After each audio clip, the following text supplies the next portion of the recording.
You've probably noticed it at playdates or birthday parties. Some kids absolutely light up when they see a dog. They rush over, ready to play. Other kids gravitate toward cats. Quiet, gentle, observant. It's easy to assume this is just random preference. You know, some kids like chocolate, some like vanilla. But what if your child's pet preference actually reveals something deeper about their personality? Hi, I'm Jessica L. Stevenson. I'm a parenting author, blogger, and mom of two very different kids. One has been begging for a dog since she could talk. The other quietly insists she'd prefer a cat. When I started researching whether pet preferences actually mean anything, I discovered something fascinating. There is real science on this. The catch? Most of it's about adults, not kids. But what researchers found is absolutely fascinating, and it might help you understand your own child better. Turns out, there is real research on this. In 2010, psychologist Samuel Gosling at the University of Texas studied over 4,500 people who identified as dog people, cat people, both, or neither. And here's what he found. The personality differences were real, and they were significant. Dog people, people who identified as preferring dogs, showed very specific personality traits. They were 15% more extroverted than cat people. That means they get energy from being around other people. They seek out social interaction. They were 13% more agreeable. Translation: cooperative, friendly, easy to get along with. And they were 11% more conscientious. That means organized, disciplined, achievement-oriented. They like structure and routine. The explanation makes perfect sense when you think about it. Dog owners have to be outside. They're walking their dogs, meeting other dog owners, making small talk at the dog park. Dogs require structure, feeding times, walk schedules, training routines. Now, cat people showed a different pattern. They were 12% more neurotic. Now, before you panic, neurotic in psychology doesn't mean crazy. It means emotionally sensitive, thoughtful, more attuned to feelings. Cat people feel things deeply. And they were 11% more open to new experiences. That means creative, philosophical, unconventional. They're the artists, the thinkers, the ones who question everything. Again, this makes sense. Cat owners can stay home with a book, and their cat is perfectly happy. Cats don't need walks. They don't require social interaction with other cat owners. They fit perfectly into a quiet, independent, creative lifestyle. Just to be sure this wasn't a fluke, researchers at Carroll University in Wisconsin studied 600 college students in 2014. Same results. The pattern held up.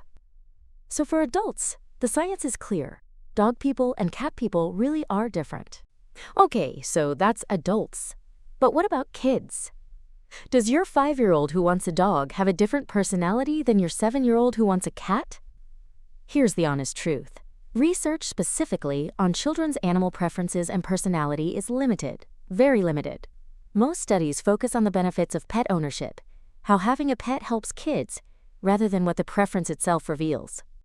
What we do know from child studies is interesting, though. Children who prefer both dogs and cats, not just one, show higher empathy than kids who prefer just one type of animal. They're better at reading emotions and understanding how others feel. Dog ownership is associated with higher empathy in children. But here's the catch. It's unclear if dogs cause this, or if empathetic kids just bond more strongly with dogs in the first place. Classic chicken or egg situation. An early pet ownership, having a pet young, may support emotional development overall. But again, does the pet create the development? Or do certain families who value emotional skills get pets? We don't know for sure. The bottom line: there's no strong research proving that a child who wants a dog is definitely more extroverted than one who wants a cat. The personality differences are well documented in adults, but children are still developing. Even without definitive child studies, there are reasons to think these patterns start early. Let me paint you two pictures. The dog kid profile, energized by social interaction, prefers group activities, team sports, big birthday parties, neighborhood games, always on the move. Thrives on routine and structure. They like knowing what's coming next, and they want a companion for adventures, a playmate, a buddy. The cat kid profile, happy in their own company, prefers one-on-one friendships, small hangouts, deep conversations. More introspective and creative, they're drawing, building, imagining. Emotionally sensitive, they feel things deeply, notice details others miss, and they want quiet companionship, not adventure, just presence. Now, of course, these are generalizations. Plenty of extroverted kids love cats. Plenty of introverted kids are devoted dog lovers. And here's the really important part. Kids change. A child terrified of dogs at 3 might beg for one at 7. What looks like introversion at 8 might shift by 12. Researchers use the term temperament for children rather than personality because it's understood to be more changeable, more shaped by environment and experience. Here's something really interesting. Children who love both dogs and cats equally score higher on empathy tests than kids who prefer just one. And adults who own both dogs and cats, they have personality profiles similar to dog-only owners, which suggests that both preference might reflect emotional flexibility and openness. They can appreciate different types of connection. So what can parents actually do with this information? Here are 4 ways understanding these patterns can help you parent better. First, see what they value. A child drawn to dogs might value active companionship and social connection. They want to be with people, doing things together. A child drawn to cats might value calm and independence. They want companionship, but on their own terms. They need space to recharge. Second, meet their needs differently. If you can't get a dog right now, your dog kid might benefit from more team sports, group activities, social clubs. Give them those opportunities for active social connection. Your cat kid might need more quiet time and creative outlets, art supplies, books, a cozy reading nook. Time alone isn't loneliness for them. It's recharging. Third, manage expectations. If you do get a dog, your extroverted child will likely thrive immediately. Your introverted child might need more adjustment time, and that's completely okay. They're not being difficult. They're processing a big change in their own way. Same if you get a cat. Your quiet child might bond instantly. Your social child might lose interest quickly because a cat doesn't play the way they want.